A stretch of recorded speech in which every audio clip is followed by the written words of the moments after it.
considero como preámbulo importante, primero hacer un análisis a nivel mundial y después llevarlo a nivel nacional y a nivel estatal. Para lo cual, a nivel mundial, el mundo se encuentra ante la desaparición del socialismo y con el capitalismo en una etapa terminal. Un país llamado Estados Unidos, que siendo la máxima expresión del capitalismo, del neoliberalismo, de la globalización y del imperialismo, se encuentra en una tremenda crisis económica que está arrastrando en su caída a las economías del mundo y que condenará a millones de seres humanos del planeta a la pobreza, a la miseria y a la muerte.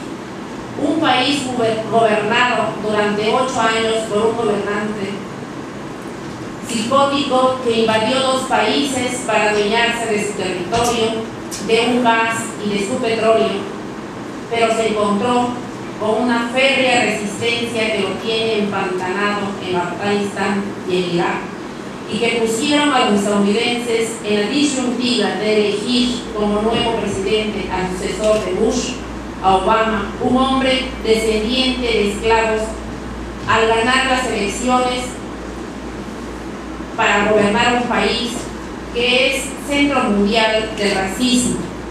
Ya sin el socialismo como adversario, el capitalismo está reprobando sus intentos de estabilizar en su propio país un modelo que no puede ser aplicable a la enorme diversidad de clases sociales que conforman el conglomerado poblacional de Estados Unidos.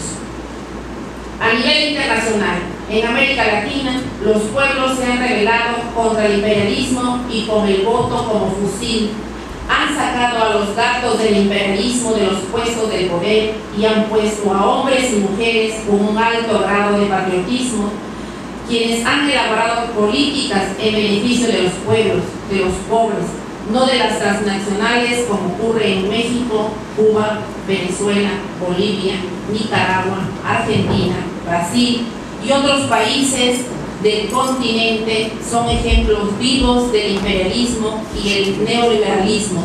No son invencibles. Es decir, en América Latina, la globalización, que no es otra cosa que la estabilización de un modelo económico, también ha fracasado. En México tenemos un país con una tremenda crisis que no fue provocada por la crisis internacional. Esta solamente la evidenció. Hoy este país parece más al México de Porfirio Díaz que a un país del siglo XXI. Está gobernado por un usurpador que reforma la Constitución para entregar la riqueza petrolera a las empresas extranjeras. En México hay también una guerra entre 2 mafias que disputan el poder. En este país, la mafia política y la mafia del narcotráfico. Esta guerra arroja cada semana más muertos que en Irak. En México es uno de los países donde se cometen más secuestros. Tiene a 80 millones de habitantes en la pobreza y como un mal chiste del sistema tiene también al hombre más rico del mundo. En México han reprobado el neoliberalismo, el PAN. Felipe Calderón no ha pasado la prueba que ellos mismos se pusieron al tratar de estandarizar en México una doctrina económica que por su propia esencia no puede ser aplicable a un lugar multicultural, multigeográfico y multiétnico.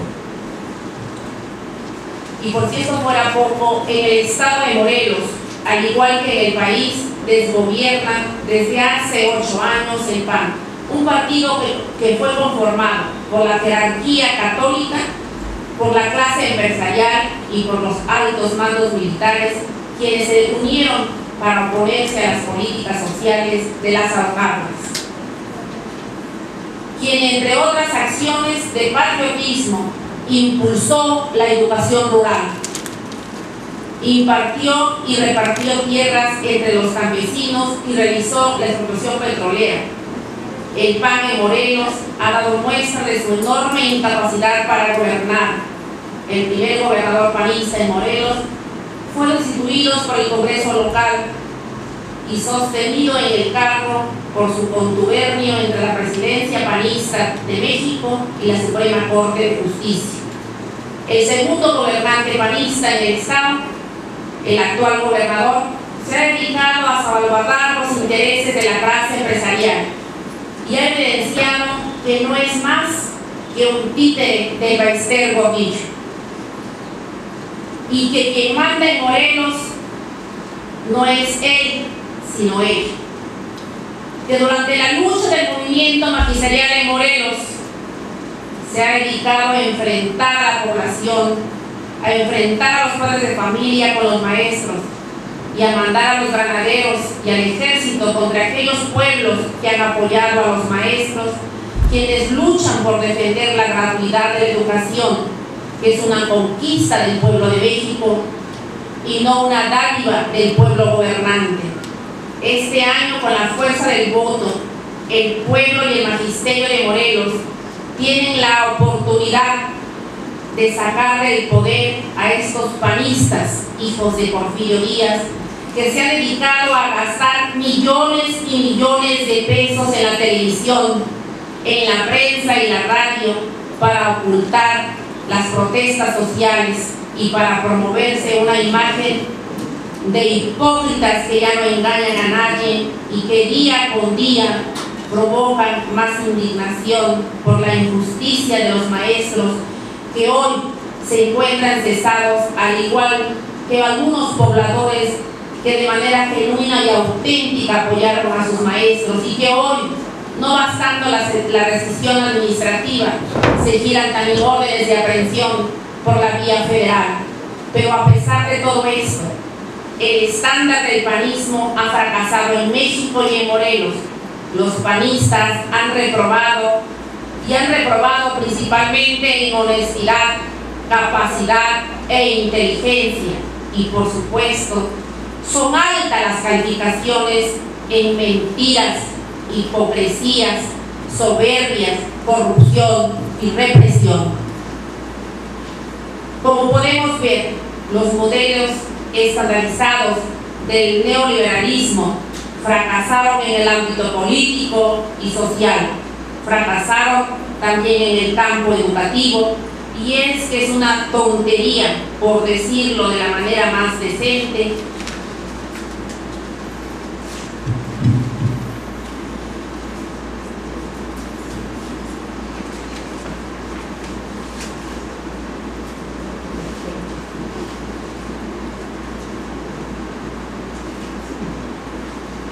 el decirlo por la manera más decente, tratar de evaluar con pruebas estandarizadas, como es la prueba de enlace, a los alumnos de un país, sin tomar en cuenta sus diferencias económicas, sociales, culturales, ambientales, familiares y hasta personales.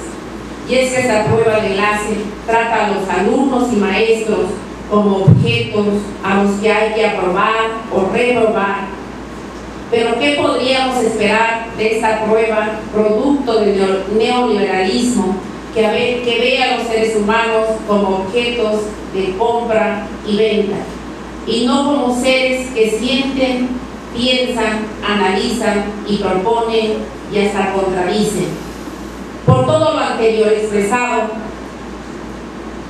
es que estamos en contra de esta reforma educativa llamada ACE y estamos luchando, los integrantes del movimiento magisterial de Morelos, de quienes les traigo realmente un fraternal saludo, pero un combativo y un pensamiento de que no tenemos que dar ni un paso atrás en la defensa de esa educación pública, que la educación en nuestro estado de Morelos y en nuestro país no ha concluido, y que realmente nosotros hoy tenemos un compromiso histórico, porque de nosotros, que somos los formadores de esas nuevas conciencias que día a día pasan por las aulas en las manos de un maestro, hoy esos maestros como líderes sociales que por naturaleza somos, El hecho de que nos encontremos algunos de ellos rescindidos, eso no quiere decir que tengamos que dejar nuestro quehacer educativo. Lo seguiremos dando porque es lo que sabemos hacer y sabemos que nosotros somos los únicos que podremos de una manera organizada y de manera conjunta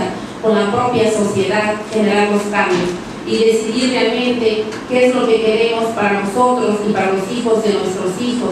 Porque todo lo que se ha dicho en los medios, esa gran contaminación moral que se hizo al magisterio, ha dolido.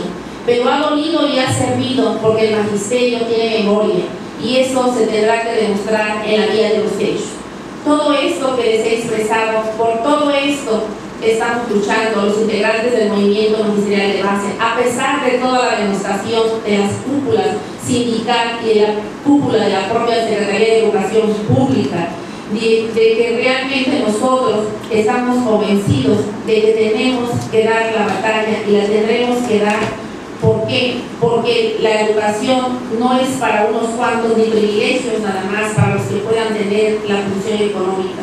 La educación debe de ser para los que menos tienen, porque un pueblo que se prepara día con día será más difícil de que se les manipule y esté al servicio de unos cuantos que tienen realmente la riqueza y que piensan que de esa forma podrán controlar las conciencias de los seres humanos. Lo más importante que hemos tenido hoy como magisterio es vivir en conciencia y en una conciencia de lucha. Sabemos que las revoluciones solamente se ganan de manera organizada. Por eso hoy más que nunca el magisterio se mantiene con esa convicción de que tendremos que seguir luchando por reivindicar nuestro carácter de manera profesional, de que no permitiremos que nos sigan contaminando y que demostraremos en la vía de los hechos que el magisterio está decidido a cambiar la historia del propio estado de Morelos y del propio país. No es gratuito el que hoy en día se esté movilizando y siga la inconformidad en varios estados de la República, porque sabemos que nos asiste la razón jurídica y que tendremos que seguirlo manejando, porque nosotros hemos buscado esta lucha por la vía también jurídica y ha habido un gran retraso también porque no ha habido una respuesta. Desde el momento que nosotros iniciamos esos procesos por la vía jurídica, como es el despacho de Raúl Carrajal Riva, hasta que también se ha encontrado como oposición por la parte del gobierno del Estado, a donde están manejando otras estrategias para poder realmente dar una solución que satisfaga a demostrar a la sociedad que tenemos la razón, porque el documento como tal no existe, el tal documento que de esa alianza lo se firmó en el propio Estado. En el momento que se requiere que se exhiba, nadie lo conoce y tal parece que nada más fueron acuerdos que se dieron entre dos personas, que sería el gobernador del Estado y el Bester Gordillo. Por eso nosotros más que nunca decimos que realmente quien gobierna en el Estado de Morelos no es Adame, sino el Bester Gordillo, y sabemos que lo más grave de todo esto es lo que estamos viviendo hoy con actitudes todavía hasta este momento de antidemocracia y que se ejercen por esa gente del Bester Gordillo. Pero lo más lamentable es que haya maestros que todavía se presten a que se compran sus conciencias y que se queden rumiando sus 30 monedas y que no les reivindique su labor docente, que este trabajo es el que perdura. Las cosas materiales se acaban.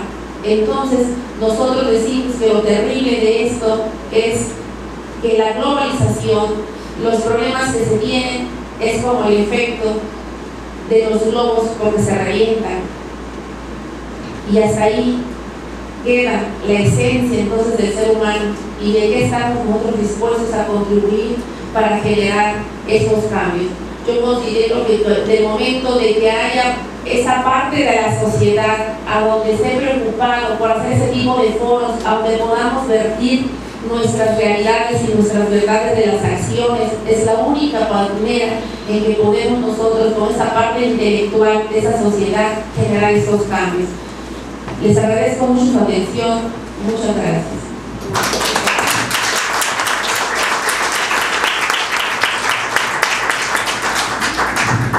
Muy bien, les agradecemos a Luis Hernández Navarro y a la Caniel Sánchez su participación y tenemos tiempo para preguntas.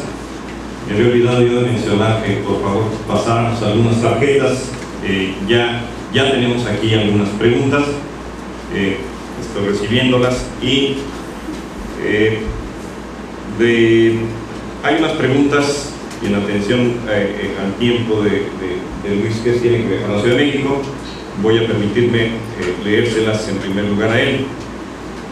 Hay una felicitación por el análisis sobre la Alianza por la Calidad de la Educación y la reforma del artículo 3º. Y hay una pregunta, de otra persona: ¿qué hacer ante la reforma del 3º constitucional? Esa es una de las preguntas y voy leyendo las demás en este orden. Luis, por favor. ¿Qué hacer ante la reforma del 3º constitucional? A ver, ¿dónde está la reforma hoy? La reforma fue aprobada por la Cámara de Diputados y está frenada en la Cámara de Senadores, no porque los senadores estén en contra de ella, sino porque no hay todavía al interior un acuerdo político para sacarlo por todas las broncas que tienen. Yo creo que la pregunta que hay que hacernos es: una reforma de esta magnitud, de este calibre, que implica una modificación del pacto social que se materializa en el 3º constitucional, puede procesarse al margen de un gran debate público nacional. Mi impresión es que no. Mi impresión es que una de las cuestiones que habría que reclamar, que demandar, es que el Senado organizara un gran debate sobre este asunto. Yo sé que ahora todo el mundo quiere organizar grandes debates después del petróleo, ¿no? Y que no se puede organizar grandes debates para todo, pero creo que en este caso es más que justificado por la naturaleza de esta reforma. Yo creo que ese es el punto de arranque. Vamos a debatir qué tipo de educación necesitamos en este país, cómo efectivamente podemos tener una educación de calidad. Yo creo que nadie quiere aquí que la educación no mejore, ¿no? Pero ¿cuáles son las vías para que esa educación mejore? Y esa reforma que fue aprobada por los diputados, de verdad va a ayudar a que avance. De verdad, exponiendo en el papel que la educación obligatoria ahora va a tener 15 años, cuando ningún otro país lo tiene. Entonces yo creo que ese es el punto de arranque. Me parece que dentro de los maestros democráticos hay interés, hay disposición para presionar, para empujar por una demanda de este tipo, pero obviamente un debate así no puede ser solamente un debate alrededor